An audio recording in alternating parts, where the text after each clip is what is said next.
Become a Long Pond legend this weekend as the NASCAR Cup and O'Reilly Series head to Pocono Raceway. We'll be live at the track to break down all the action, but first, let's lay down some pre-practice and qualifying bets next, right here on the Backroad. I don't drive a Monte Carlo, and my truck ain't painted black. It ain't got a big white number 3 turning left around the track. Die-casting NASCAR fans out there. Let's go!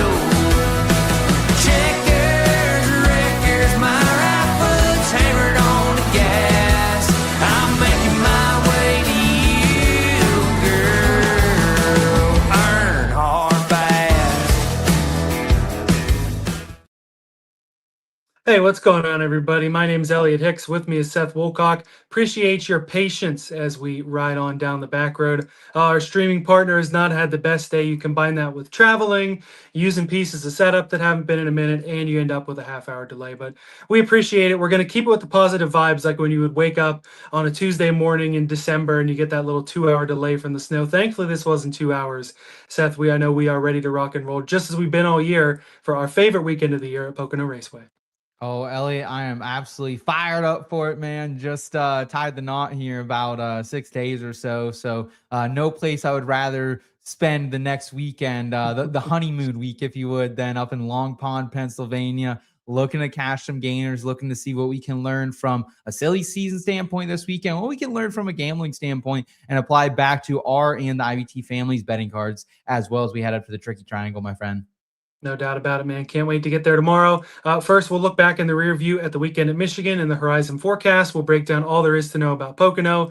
And then in our parking garage props, we'll give you our best bets for the Tricky Triangle. Best way to help us, and there's lots of ways at In Between Media. We appreciate you tuning in. Best way is to like this video and subscribe if you haven't already. That's the best way to support us, Seth. Yes, yeah. So we've officially cat's out of the bag. We are officially sellouts, Elliot. We are joining the Fantasy Sports Advice Network, and with part of that, the main traditional IBT channel, as you guys know it, that's actually becoming the racing channel, the sub channel. Goodbye, no more sub channel for us. So you just have to be locked in right here to the main usual channel. It has been rebranded to the Fantasy Advice Network, but same old back row, same old crew, same old gainers we're gonna be throwing out each and every single weekend. So looking forward to that as I am this weekend. No doubt about it. Appreciate everyone working through the transition with us. Really exciting times for sure. And grateful to everybody who's with us. Grateful to all of our live viewers on YouTube. Any comments? I know we had Marcus in there. I didn't get a look at anyone else who's jumped in since I've made the transition to having the sideways cell phone rather than the normal bells and whistles that we got. Shout out to you, Marcus. Yeah, Christopher Bell ran into some trouble. We got Blaze Wolf. Loves the commitment, just as always, from our guy, Marcus. Briscoe to stop the 11 train, says Andrew, going back to back at the Tricky Triangle. Don't love it, but don't hate it either. I understand that. Bob on board as well, as we see. Host of our Could Surprise as well. I like it. Yep. And Hunter saying, what's up, guys? Headed to the track to watch the Cup Series. Hunter, yeah, let us know, man. If you're in the area, we'd love to potentially link up with you. Schedules do allow that, but great to know we got some fellow Long Pond legends out there. So hopefully better weekend for the IBT family, post Sunday than it was a Sunday morning. I know we had one of our IBT staffers throwing up in a garbage can at my wedding, ripped a little shot of absinthe. That wasn't me and that wasn't you, but maybe we could play some bets on who that was, my friend. Yeah, we got some ideas for sure. And we are excited to bring plenty of Pocono content throughout the weekend. Be sure to keep an eye out for that. But before we do that, we got to look back in the rear view at Michigan. Baby, that's how you do it. Thank you guys so much. You guys are awesome. You are the man. No way! We did it! Yeah!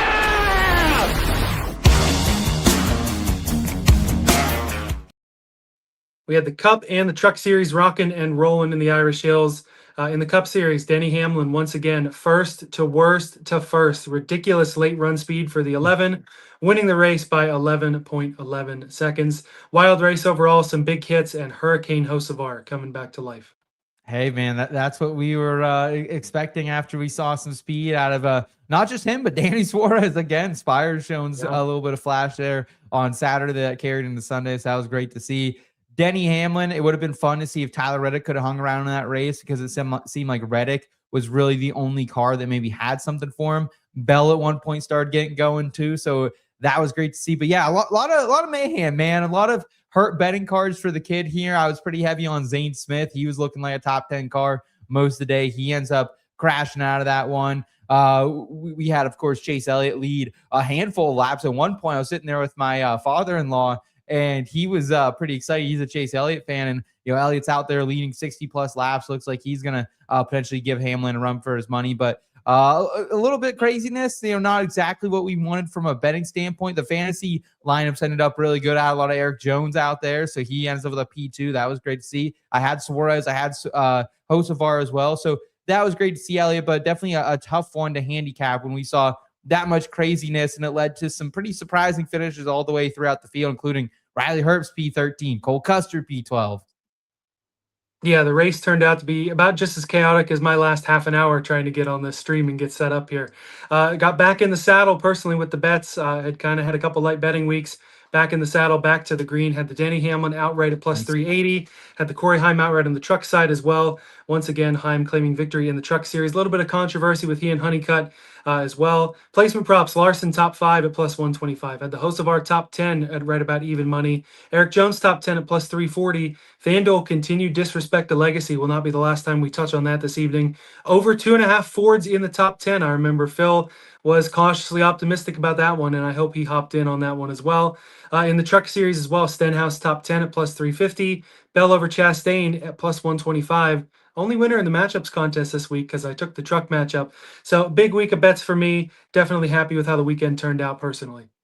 Hey, I'm glad to hear it, man. It was definitely a lighter one for me with all the shenanigans I was getting into over the past week or so. But I was on a Zane Smith top 10. I was on a Zane Smith head-to-head. Those fell short. Also had another head-to-head that just did not come to fruition. I was fading Bubba Wallace a little bit there. That did not go as well as he finished P3 in that race. So a little F1 fuckery. The only thing that got to the window for me, Kimi Antonelli was sitting out there. I don't know what the books were thinking, that just he had not had the best runs out there in Monte Carlo before. So I had like a minus 125 podium finish I took on him. So should have bet the outright there. Should have bet the outright on Hamlin. I thought about that Sunday morning and throughout that race, but he just really, it was that late run speed that we saw. And it was interesting too from him, Elliot, because usually when he takes the lead there, we saw Hocevar battling for it. And of course, Suarez was up there as well. And, Denny kind of gets a little slingshot engaged. He gets around those guys, starts making a run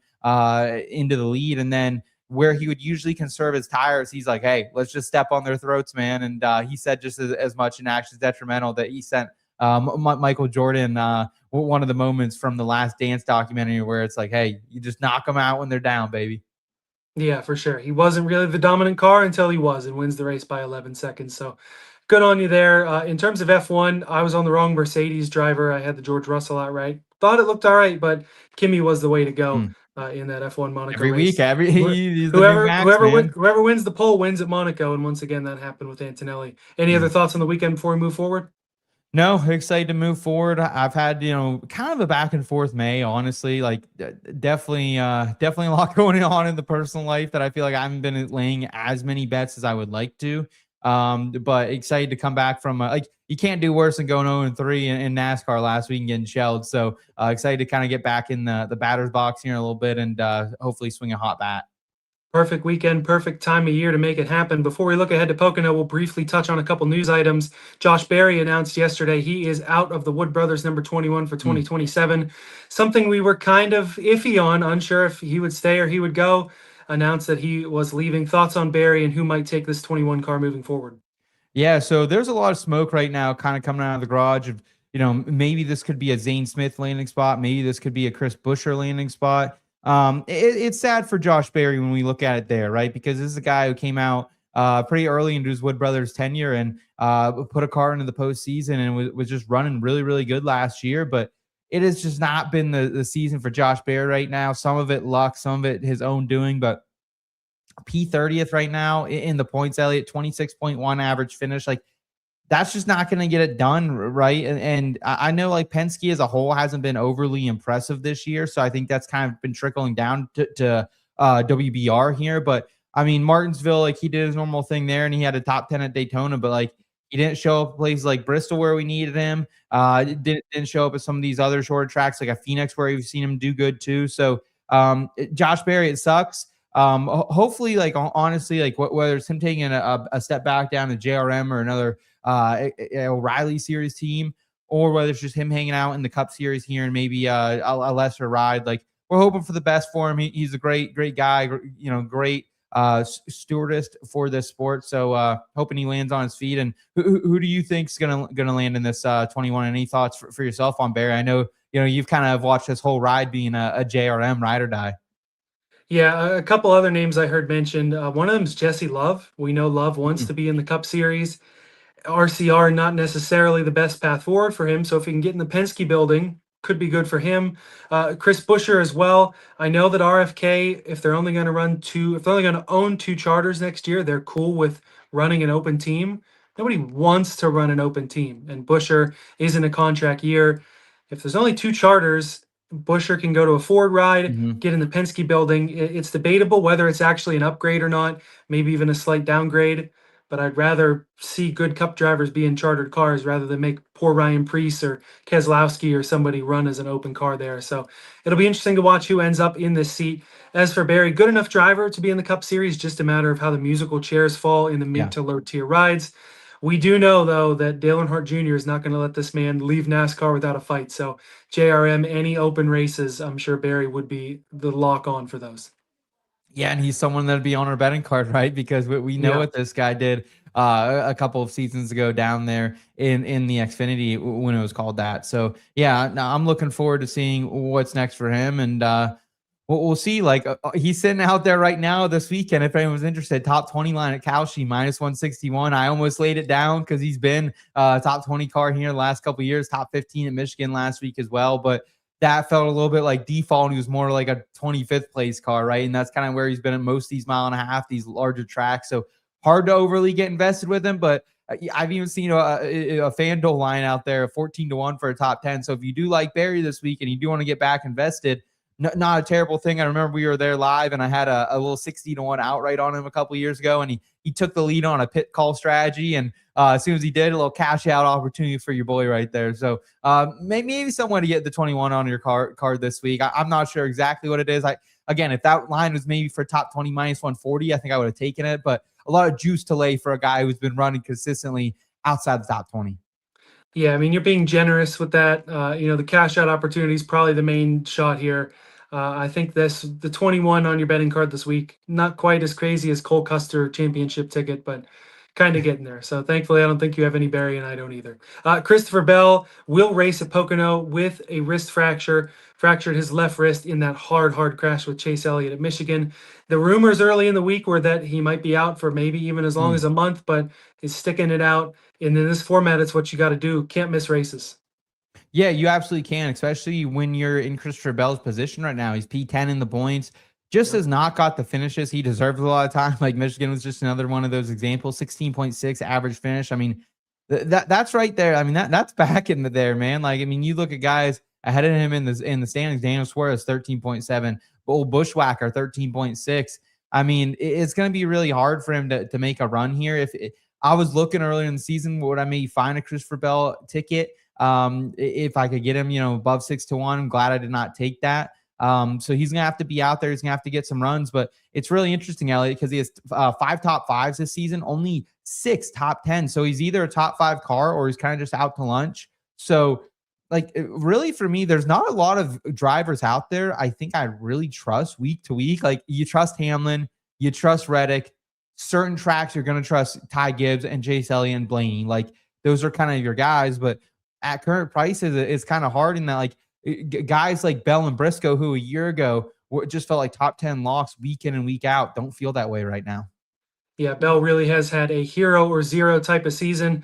We've had guys win with broken limbs before. Pocono 2011, Brad Keselowski breaks an ankle, Yeah. 4 days later goes and wins at Pocono. So not completely out of the discussion there, as Marcus would be happy to have us here. All right, it's time to start looking ahead to the Pocono weekend and in the Horizon forecast. Let's do it.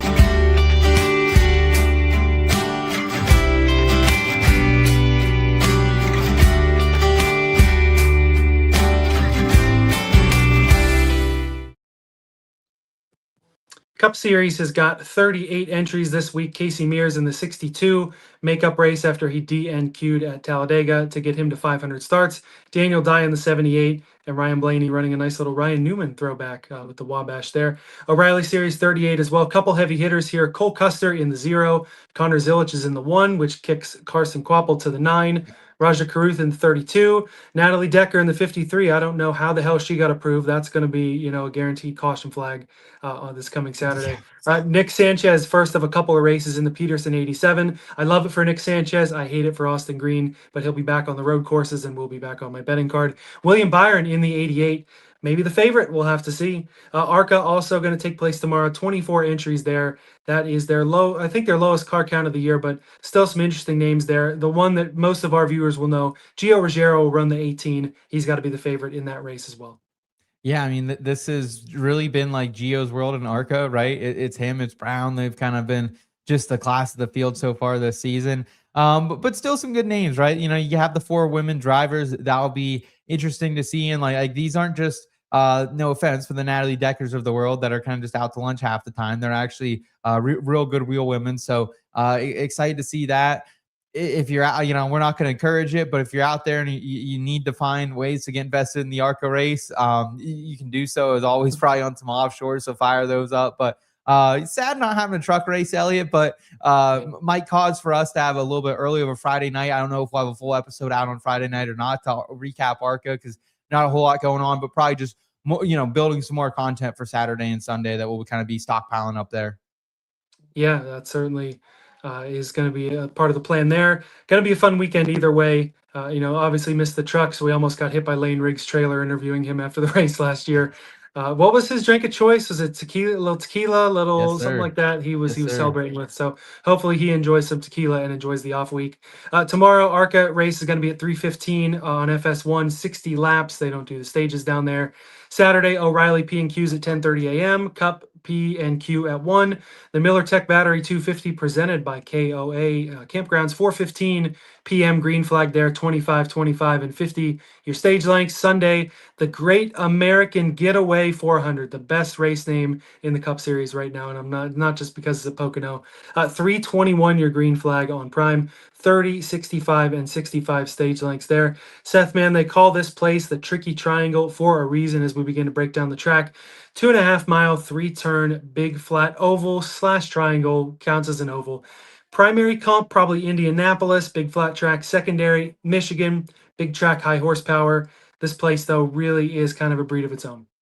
Yeah, it really is. And Indy is like my favorite primary comp, but we don't have the data for that. So I was looking at Michigan a little bit heavier. We factored that into the model a little bit heavier too. And Chris also identifying that Kansas, Texas, Charlotte, if you want to throw them in, it's just the closest thing we have also seen this year. Like, it's a secondary comp to me. It's really a tertiary comp at this point, but we have at least have data there. We have similar medium tire wear that we're going to see here at Pocono as well. So you can factor those tracks in for sure. But the Tricky Triangle, definitely one of a kind. I don't know if anyone's done this on iRacing or on the NASCAR 25 game, but turn 2 is tough, man. Like, turn 2 is really, really tough to figure out, where to throttle up, where to throttle down on there. And then you kind of sweep that third corner coming down back there into the front stretch. So very interesting track. One that, if you're a fan, I recommend sitting up high. You can usually get the backstretch and turn 2 in your line view. If you're sitting down by the fence,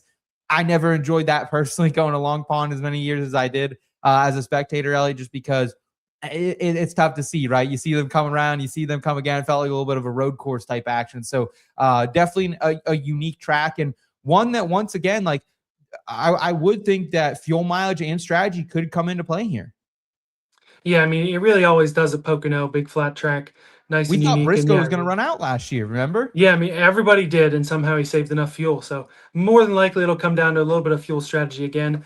Something that we were going to break down a little more, but not going to bother because we can when it actually starts, is the in-season challenge. This is the last race for seeding. And remember last year, there was all this seeding of like, however you finish in your seeding races, blah, Yeah. blah, blah.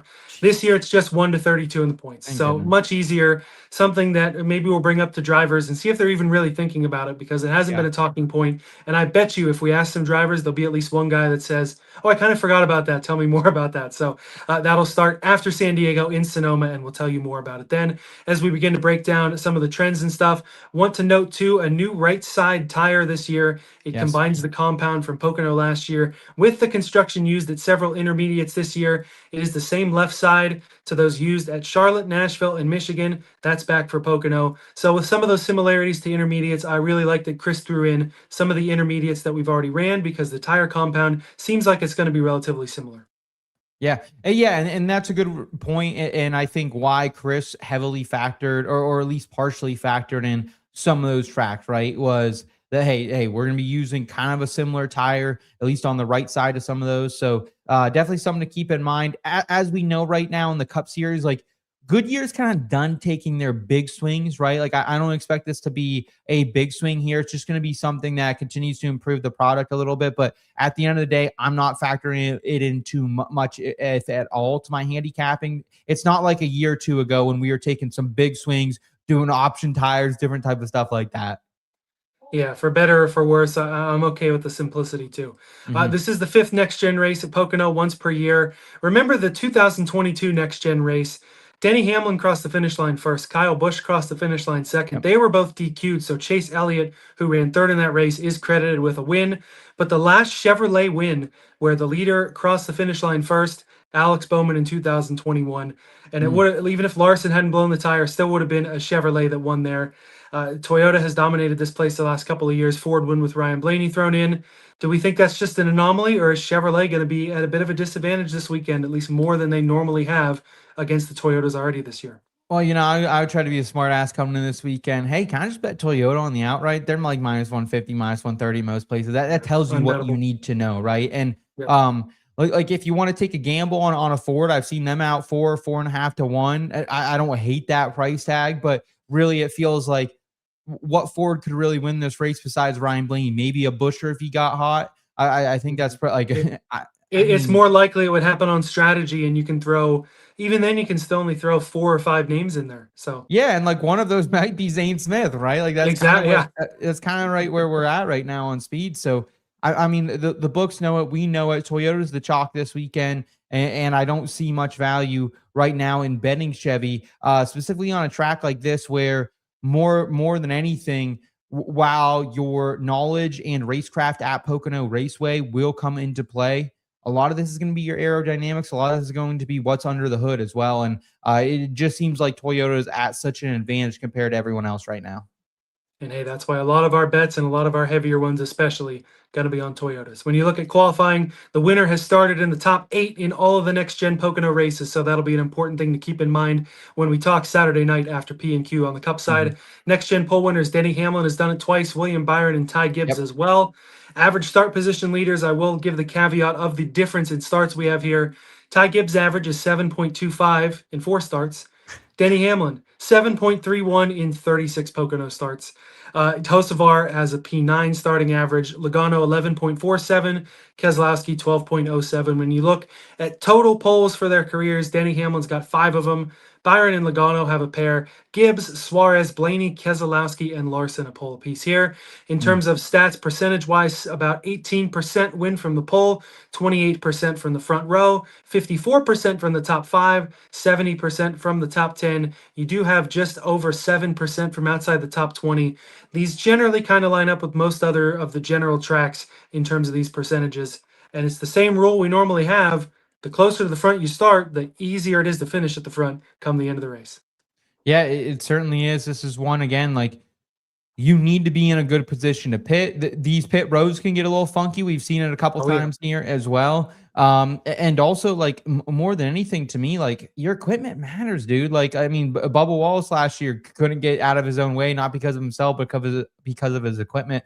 But really, with how big this track is and how like, this is a track where we can really spread out. And if Michigan was any indication, where Denny Hamlin goes out there 11.11, right? Like, this is something where you need to have good track position right off the rip. So I love having these drivers on my card who I know are going to get off the truck fast on Saturday.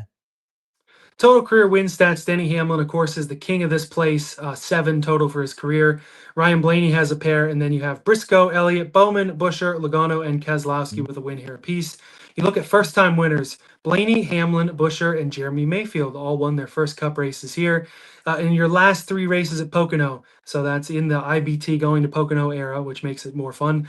Denny Hamlin, 1.7 average finish. Wow. Chase Elliott, P8. Keselowski, 10.7. Buescher, P11. Blaney, 11.3. No active driver has an average finish in the top 10 for their Pocono careers. The closest is Brad Keselowski at 10.71. Wow. So once again, the triangle is tricky. Nobody has really been able to dominate this place over an entire career in terms of the average finish. Overtimes, 5 total here at Pocono, none since 2019. We've had more weather-shortened races, which if you've ever been to Pocono, that's no surprise. Most recently, 2016, which was a fog-shortened race. Chris Buescher got his first career win there with FRM. Last year's race, this one comes from the memory bank. Last year's race featured 1 green flag pass for the lead that was not caused by a pit cycle. Alex Bowman passed Joey Logano on lap 63. So the passing, a lot of it was done on the pit road, and we saw some strategy and some, general Toyota Gibbs domination like we're expecting this weekend. Recent form, last 6 races in general, the average finish. Denny Hamlin, 6.3. Daniel Suarez, second best in the series, 9.5. Tyler Reddick, 11.3. Carson Hocevar, 12.3. Erik Jones, 13.3. Hamlin is no surprise. Suarez on a heater. Jones on a big-time heater. Hocevar on a heater as well. These guys are really starting to challenge near the front of the field on a consistent basis. Oh, absolutely. And that's why we have, like, every one of these 5 drivers that we just threw out there. They were all the ones I was trying to get on my betting card the most. One, because of the favorable numbers for some of them, like Suarez, like Jones. And then also just, like, these are the drivers I trust right now. I said it, like the list of drivers that I trust right now is very, very, it's slim, man. Yeah. And Erik Jones is one of them.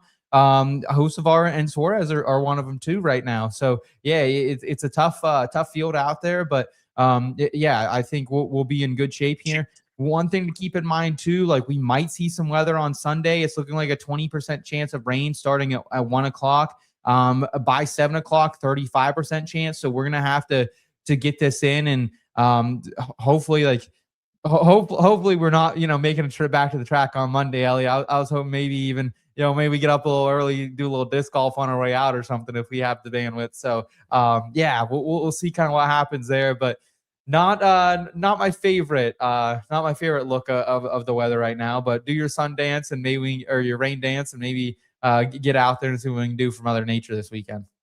Yeah, man, but that's just Pocono. You get the rain sometimes. Last year's race was delayed by a little bit. We're able to get the full thing in, and if we got to come back Monday, we come back Monday.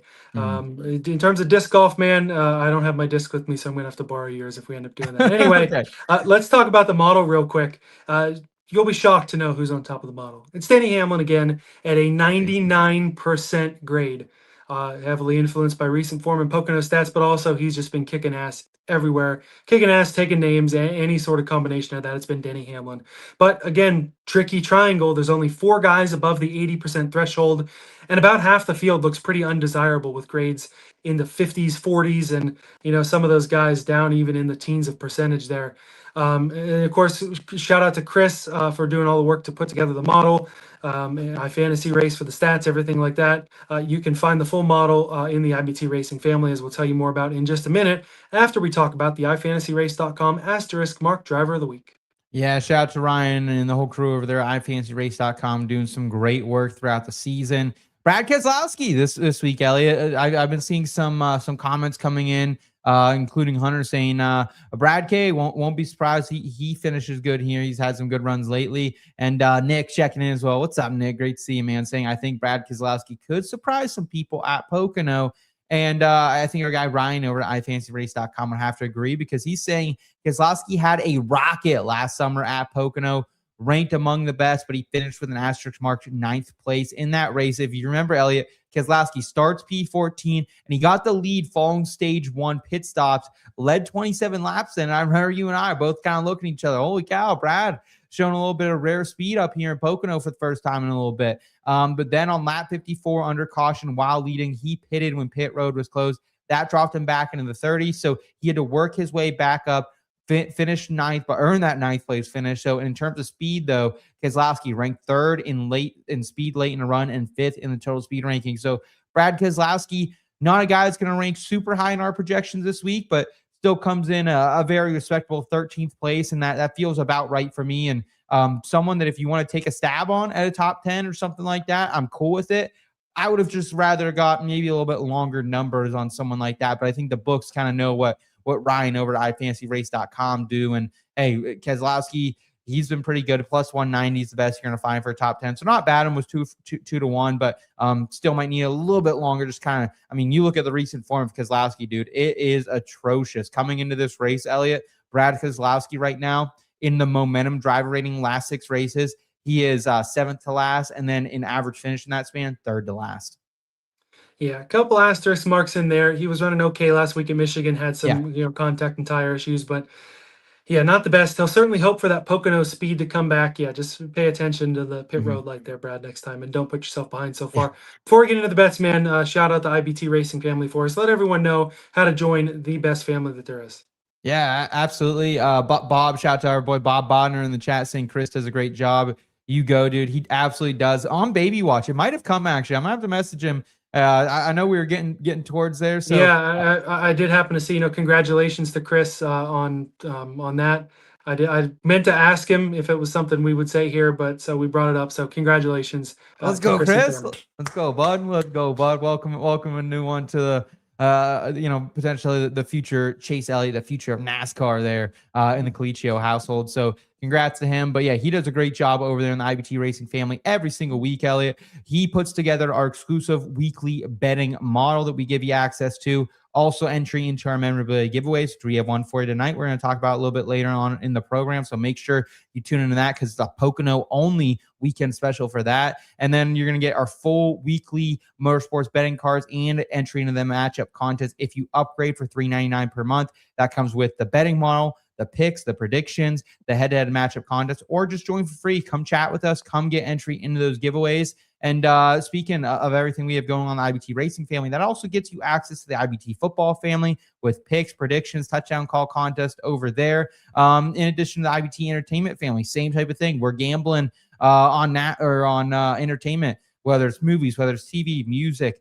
Survivor 50. We're getting stuff going down on there. We got memorabilia giveaways happening there, giveaways or monthly exclusive betting model access as well, and full picks and predictions. Same with the golf family. So great stuff happening over there. So make sure you guys are checking it out in dashbetweenmedia.com/chat. Link in the episode description. Shout out to all who do subscribe and all who will subscribe. We can't wait to have you there. Just as we can't wait to get to Pocono and make some money this weekend, let's crack open the parking garage props.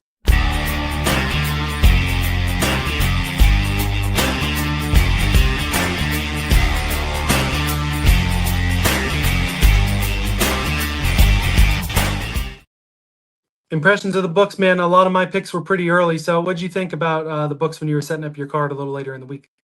Oh, juiced as hell. Juiced as hell, man. I mean, I'm not going to lie to you. I had more fun making my World Cup card for this week than I honestly did putting together this NASCAR card, just because it's not what we want, man. Like you said it earlier, man, that the triangle is tricky, right? And the average finishes tell you that it's hard to find and identify who are going to be these rock drivers this weekend up in Long Pond. And like, I've never like in my life wanted to bet Denny Hamlin more than I have this weekend. but I can't at the current price tags, right? It's really tough. I did find a way to invest in him, so we'll talk about that later. I know you found some ways to invest in him too, but just not what I wanted, man. Honestly, like, and all the matchups I saw out there were pretty fair. There's one over on Fanatics that I need to get on Fanatics for that I really liked. I think Kyle shouted out in the IBT Racing family earlier today. I think it was like Erik Jones over Ross, which feels like the smash of the weekend. So not a fan, long story short. Yeah, understandable. And things are pretty juiced again because you have some favorites on top of the board. But what's one of our favorite sayings here on the program? You only pay the juice if you lose. And Denny Hamlin is not losing this race. Normally, you'd call this sort of bet a car lift. You got the minions on the car this week with Kings Hawaiian. This is a minion lift for Denny Hamlin. Outright at 3-1 on Caesars. Top 3 minus 150 and top 5 minus 230 over on Bet365. This is my largest outright bet of the year by quite a margin. Wow. It is 39% of my unit share so far this week, and 47% of my unit share for the week is on bets involving Denny Hamlin. That's how confident I am in this 11 team. As I said last week with Phil, we're in the midst of an all-time run from Denny Hamlin, and Pocono is not the place to come if you want to stop Denny Hamlin. He had the 22 DQ, obviously, but when you look at where they crossed the finish line, he's never been worse than second here in the next-gen car, which includes that 2023 win the first time we were out at the track. And that'll prove all of this, even if we choose to ignore his total 20% win rate at Pocono, 47% top 5 rate for his career, 66.7% top 10 rate. Denny Hamlin, I believe saw this on Twitter. I believe he's never won 3 races in a row in his career. He's adding to the accolades, and he's going to add another one. Oh, all right. Well, looks like we just lost our boy. Oh, all right. You're back in the saddle. Back in the saddle now. Disappeared there for a minute, but I think you got us back. You got a copy on me?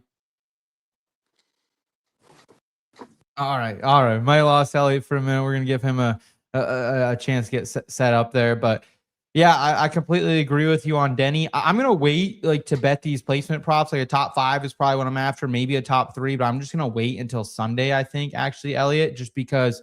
For me, I think I'm going to get a boost from Bet Rivers, at least probably a 25% boost I'll be able to throw out there on a number. If I take the outright, DraftKings usually giving us that daily drop boost too. Anything above 3-1, if I can find it, I'm going to be able to bet it there.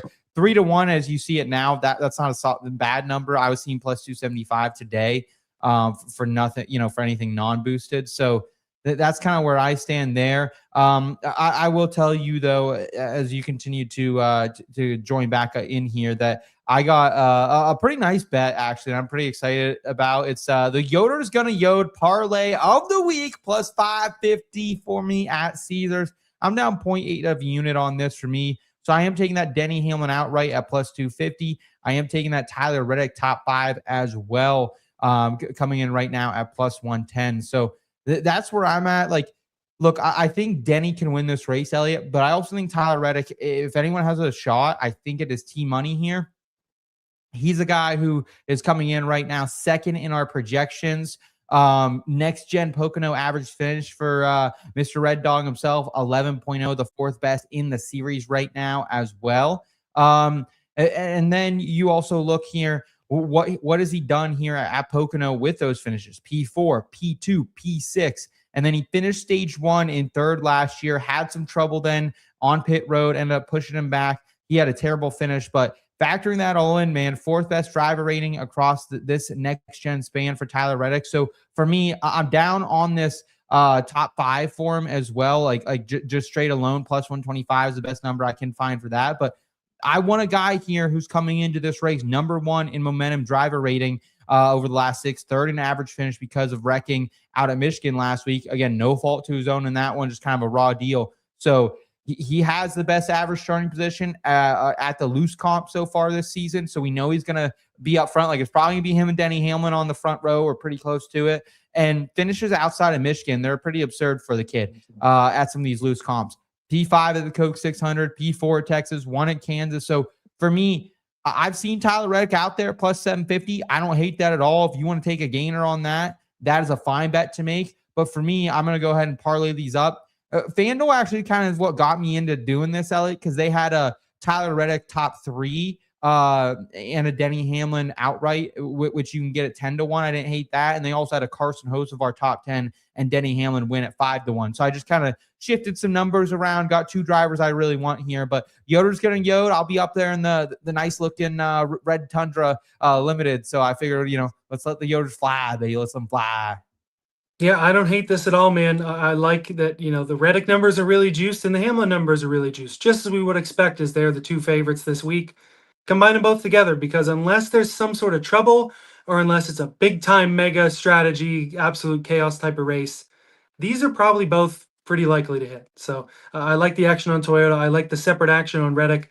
I know I have a separate Reddick bet over in my full betting card, which will be in the racing family. If it's not already, it'll be there, at some point soon this weekend. Yeah, I agree with you there. And like Andrew, we're kind of seeing things eye to eye. Like I know it's hard to bet him under 4-1, but I've regretted his last two wins that I haven't been on them, and they are around those numbers, right? I've tried to slow play the market last week. I was like, maybe I'll just catch him live anything, because I don't want him back in the squirrel's nest at Michigan, getting involved, and he still came through the pack. So it is tough to bet at these low of numbers. I'm not going to do it yet, but again, let's wait. Let's see what books are going to give us here on Saturday, Sunday. Maybe Denny somehow fails practice and doesn't get to qualify or something. Maybe he has a car issue. That's kind of what we're hoping for here, man, because he's an absolute stud. I felt like 4 or 5 years ago we'd come to Pocono and it would be Kyle Busch or Denny Hamlin. Now it's just Denny Hamlin and kind of Tyler Reddick, I guess. Yeah. I mean, hey, Rowdy, if Rowdy was still in that 8 car, I'd probably be ripping him for a top 10 this week, but unfortunately that's not the case.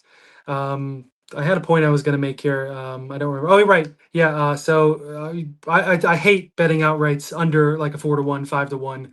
I try to do it, as little as possible. But again, you only pay the juice if you lose. And that way I have it at the 3-1. So that way, when he wins the poll, we're sitting there Saturday night, I don't have to jump on the plus 125 outright like you will when he wins the poll. Yeah. And hey, if you want the poll bet plus 258, I almost prefer to bet him for the poll at that price, to be honest with you. I'm not a huge poll better. It's not something I usually get invested with, especially at this low of a number, but I don't hate it. But yeah, funny comment coming in here from Hunter. Next week, we'll all be betting SVG at plus 1. See, plus 110 would be kind of generous, honestly. I would take a plus 110. I'm just gonna bet the top Chevy at minus 110 again. How that's how I've been rolling with SVG. But who's the only guy that's gonna beat SVG is Price Illich, and he's also in a Chevy. Yeah, right. Anyway, we'll talk next week. San Diego going to be another topic of conversation. We'll try to pick the driver's ears about. Going to rip through a few of my placement props relatively quickly here. Ty Gibbs top 5 plus 225 via theScore. Joe Gibbs Racing has been super solid across the board. Ty Gibbs, I feel like, is going to be right up there. Remember, 2024 won the pole, had some engine issues later in the race. There's that video where it looks like the engine is spitting out chocolate milk. That didn't work out so well. I think this year will be a little better for him. Chris Buescher, top 5 and top 10. Got some double action there on the 17. And I have this one because I need some balance. The top 5, I think, is a reach on Buescher, but the top 10's a near lock. So I just bet them both. Tied for 3rd in Pocono driver rating over the last 3 years. Ran 4th last year. Brad Keselowski for a top 10 at plus 180 on FanDuel. He'll definitely want to avenge last week's screw-ups as well as last year's screw-ups here at Pocono. And RFK still going to be amongst the top Fords there, so we'll see how that goes. So yeah, there are some top 5s, top 10s that I got. Again, a little more on RFK than I might have thought, but I'm still pretty confident. And then Ty Gibbs, someone to watch this week as well. Yeah, I like the speed Gibbs has shown lately. He showed it last week at Michigan. He looked like a top 5 car. Just hasn't really had the finishes here yet. That's kind of what is working against him. Comes into the model here a little bit lower than I thought he would at P10. It's just the next gen finishes aren't great for the kid, right? He's got an 18th, a 5th, a 27th, and a 14th. That's why I just can't get down on Ty Gibbs this week. I like him, and I guarantee he's going to show some speed on Saturday. He's going to have speed on Sunday. It's just, do I trust him enough to cross the finish line in the top 5? It's a no for me, dog. Yeah, I totally understand. You've got a couple placement props too as well, right? That we haven't touched on? Yeah, I got a couple I'll throw out there here. Again, I threw out that Tyler Reddick top 5 I had. The other one that I'm pretty high on this weekend, man, it's our guy, mi amigo here, Daniel Suarez. different Daniel Suarez bet there for you. Sorry about that. Let's see. No Let's worries. see if I That's got- just looking oh, ahead to a wild group bet that I've got to talk about that I'll touch on next. Yeah, let's do that. So Daniel Suarez top 10 for me, plus 350 at DraftKings. I'm down a full unit on this, man. I was so wrong about Daniel Suarez. Like, that was like, and what's funny too is I had a hot take that Daniel Suarez or that Michael McDowell would be top 12 in average finish this year. I had the Spire part of it right. It just was a wrong driver, 100%, man. Daniel Suarez has been just absolute rocket all season long. 14 in the projections this week. He is number 2 in momentum average finish across last 6 races. You dropped that earlier, and 9th in driver rating during that same span. So, like, this is a guy, he's coming into this race hot. You look at what he's done at the primary comps this season. 3rd in average finish there, 8th in average starting position. So he's qualifying well on Saturday. He's showing speed on Sunday, running up front all day, getting stage points, having a top 10 finish.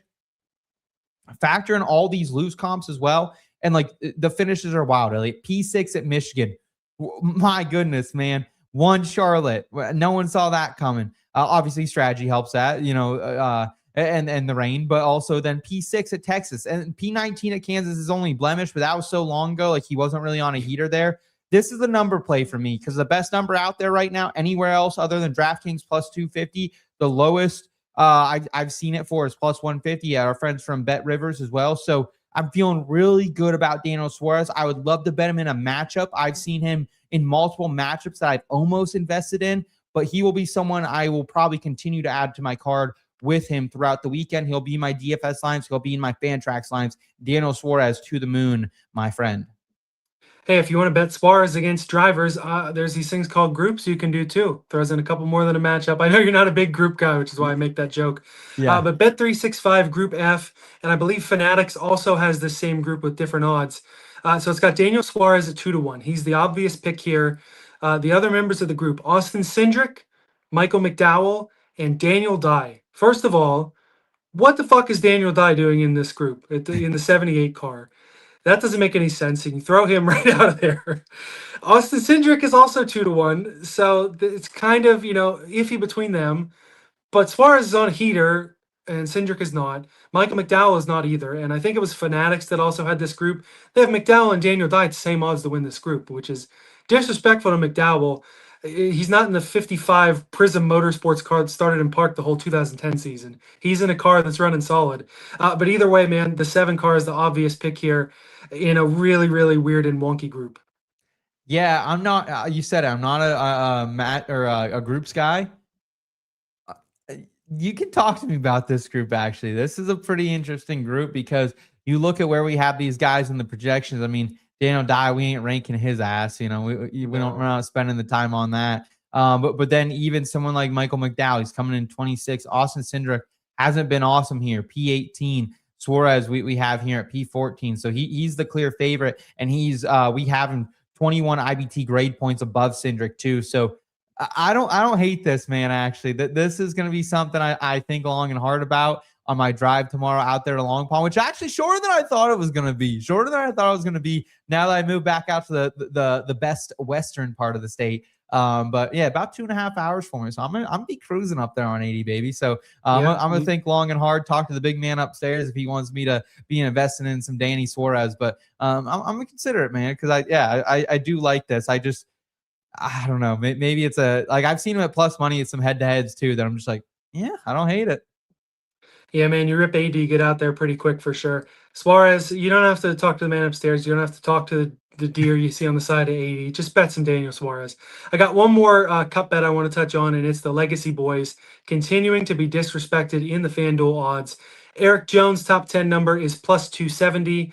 John Hunter Nemechek's top 10 number on FanDuel is at plus 1,000. We'll run through them. There's some of my other bets we talked about. Zane Smith I wasn't going to touch on, but 8-1 on Bet365 there. We talked to Suarez. Here we go. Thank you very much. Normally, this is why I run it. No, you're starting to go a little bit. The small text on the side trying to pick these. And that's really, what I was trying to type in the names real quick. I probably typed this like John's JHNNNN. So it makes sense to me when I do it. But anyway, these two guys continual disrespect. This is more than a year now that FanDuel has the odds so much longer for the Legacy boys than in any other book. And it's just disrespectful at this point.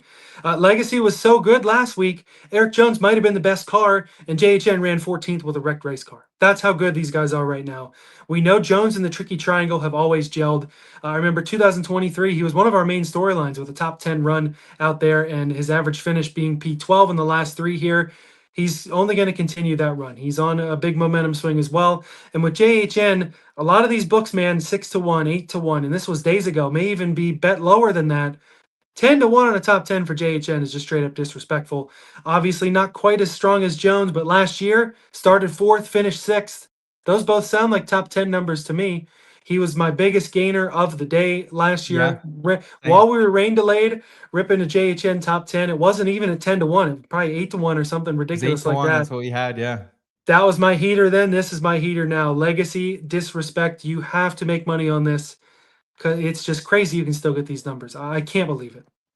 Yeah, he's someone like, again, I've been trying to find a way to get invested with Erik Jones because I'm not seeing plus 270s out there for him now. I think you got this earlier in the week where, okay. Yeah, I think this was Tuesday afternoon or Wednesday morning. So okay, no, he is plus 270 now. I'm seeing on FanDuel, which okay, great. Go bet honestly, it, everybody. It's ridiculous.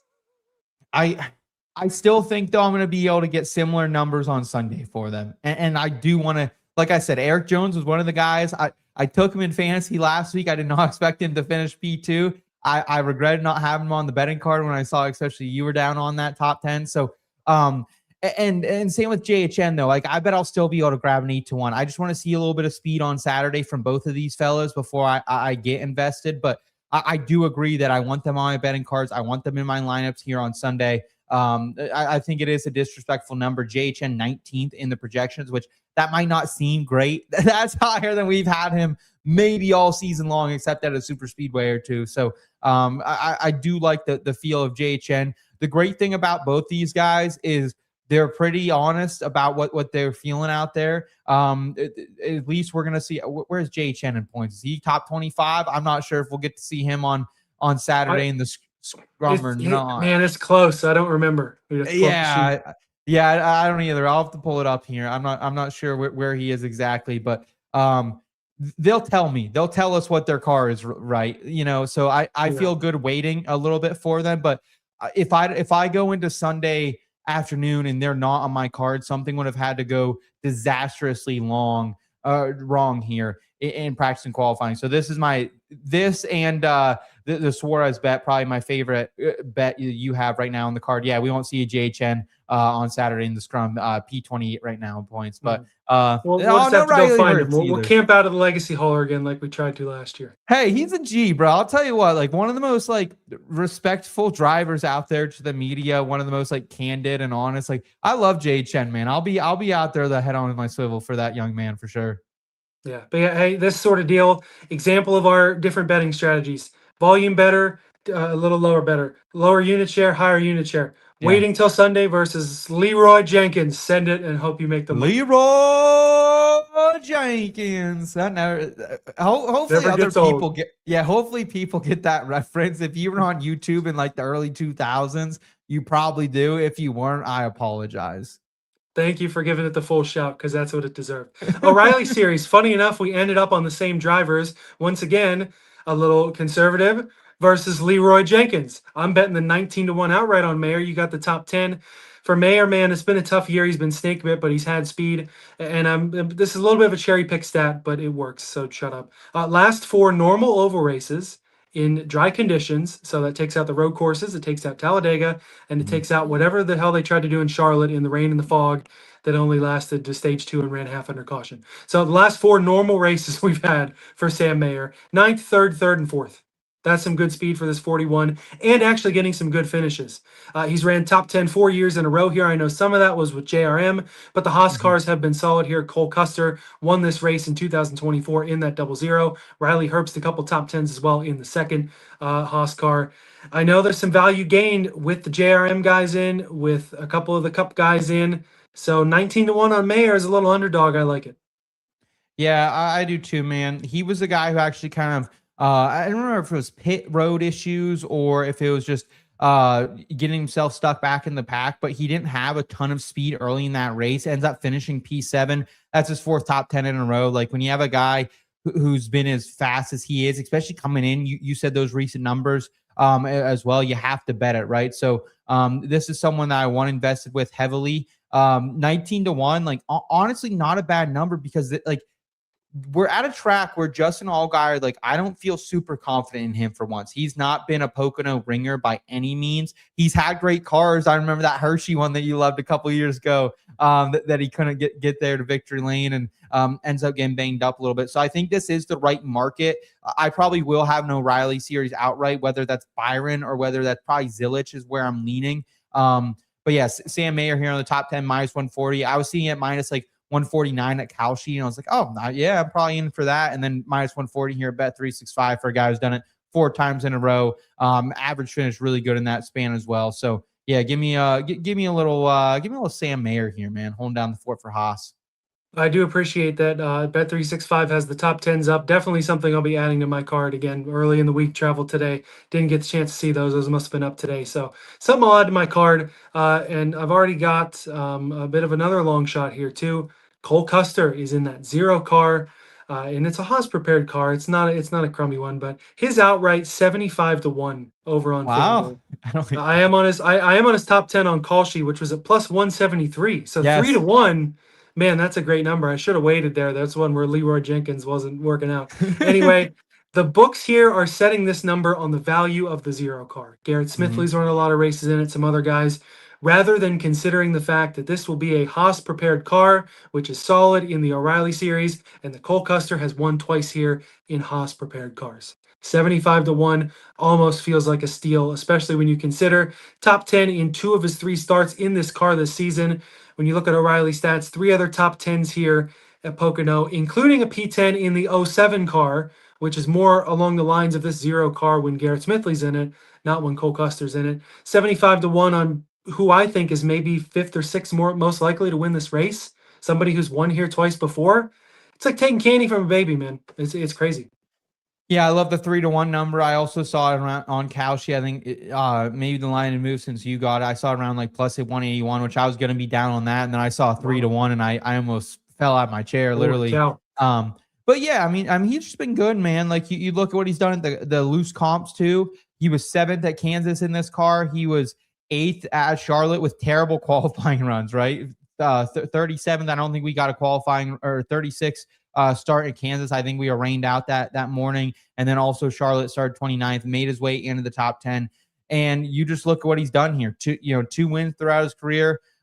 He's been top 10 in every other race except that 2023 race where, if you remember too, strategy came in there a little bit. He ends up getting banged up there in the middle of the pack, but he was a top 10 car all day. Finished stage 2 in that race in 5th, led 2 laps that day. So yeah, Cole Custer, I didn't know you were on him, so it was music to my ears. I like that. I like that little car we got going on there to unlock the flavor. Let's unlock the flavor. What is that? Nor? What is that? I don't know what that is. Is that a soup brand? Yeah. Is that what that is? Yeah, so it's Cisco is like a foods brand that puts a lot of stuff in grocery stores, restaurants, stuff like that. I think that's Nor, which is like prepackaged like pasta noodles. Like I know they have like noodle mixes and soup mixes and stuff. Next time you go to the grocery store, look down your soup aisle. You'll be able to unlock your flavor with some of that, I guess. Yeah. But no, I'm here for Cole Custer. I think it's one of the best bets of the weekend here at 3-1. So I like that quite a bit. And what, I got one more Xfinity O'Reilly series matchup to round us out here. Yeah, I was going to say, if that's going to be your entry into the matchups contest, we can go ahead and kind of transition into that. But if that's not your pick, shout out your bet, then shout out your pick. No, I'm going to lock it in here. I haven't had great luck in Cup Series head-to-head so far, and I don't want to keep it in the holster anymore. So let's go ahead and do that. And Elliot, why don't we bring up the stand, man? Yes, sir. Chris Colicchio still in first right now. But Elliot, hey, you are that looks him. like 2 numbers that are the same. I think that's tie for first, my friend. It is. But I didn't let you jump him because you have to actually overtake him to jump him here on the standings leaderboard. But you guys both have 10. Myself, Blaze, Lars, we're all kind of struggling right now. And Kyle, we're all at 8. Kyle's at 7. And we need to keep swinging a hot bat. The matchup's not been great for me. They've been looking great through the first half of these races last couple weeks, man, but just have not finished very great. So yeah, don't love that. Up at the top and hoping it continues. I was the only one to hit a matchup last week because that's the only one. I was the only one who picked the truck matchup, Bell over Chastain. So the lower series matchups may be the way to go. That's the direction you're heading in. For me, though, I'm taking a cup matchup this week. I put in Erik Jones over Brad Keselowski at plus 120. I think both will be solid, but this is just as much a Toyota over Ford pick. Now, since I put that in, I've seen the matchups of Jones over Chastain and Jones over Bowman that I probably like more than Jones over Keselowski. Yeah. But I sent it in. I'm going with it. Yeah, I was actually looking at both those matchups, and I just don't have Fanatics to place the Jones over Chastain. That might be the matchup of the weekend. Like, congrats to Lars or Kyle, whoever found that one in the Discord. But yeah, that's a good look there. For me, Ellie, I'm going to stay down here in O'Reilly. I'm going to go Connor Zilich over our boy Brent Cruz right now. I'm going 1.3 units at minus 148 DraftKings. I saw this at minus 160, minus 170 other books, so I thought DK kind of doing me a little bit of a favor here. Look, man, Connor Zill's been pretty good so far this season. Of course, he's won in this equipment at Bristol. You like to see that. Of course, he's won at Watkins Glen and Road Course.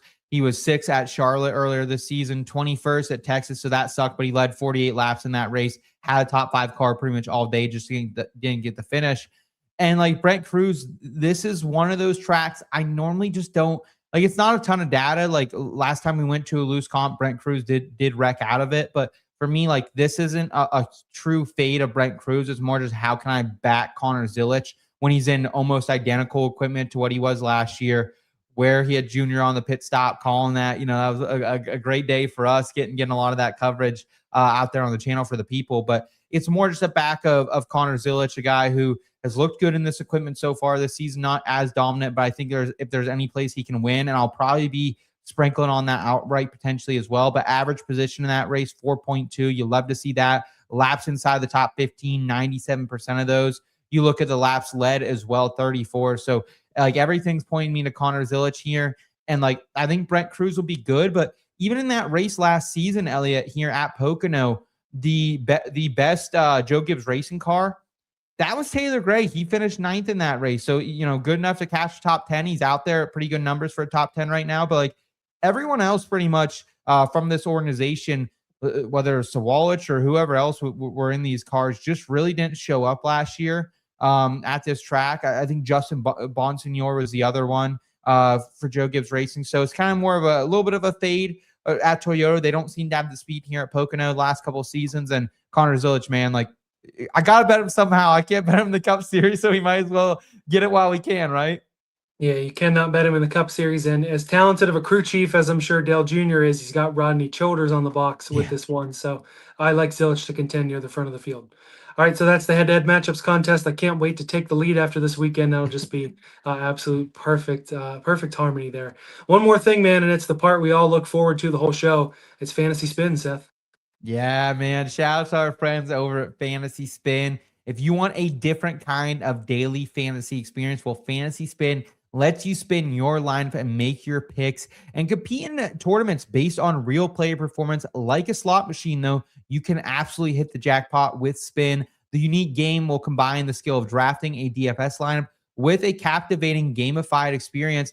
Enter contests and spin your DFS lineups for a chance to win big. So whether you're playing for real cash or playing for free, if you're in the great state of Pennsylvania like we are this weekend, Fantasy Spin has you covered. Check the link in the description. Use the promo code IBT NASCAR. Deposit at least $10, and you can play at least one tournament, and you're going to get $30 in bonus play. That's how generous our friends over there at Fantasy Spin are. Support the program. Check out Fantasy Spin, and let's make some noise the rest of the racing season. And folks, we got something cooking up for you this weekend. Yes, indeed. We are giving away a free Ross Chastain autographed diecast. It's a 164th, a little Jackie branded one right in there. That's going to go to the winner. All you have to do, download Fantasy Spin, use that promo code IBT NASCAR upon sign up. If you basically, if you're in a state that has a cash option, there is a cash option to play this tournament. Or if you are in the states you cannot play cash lines, there is a non-cash option.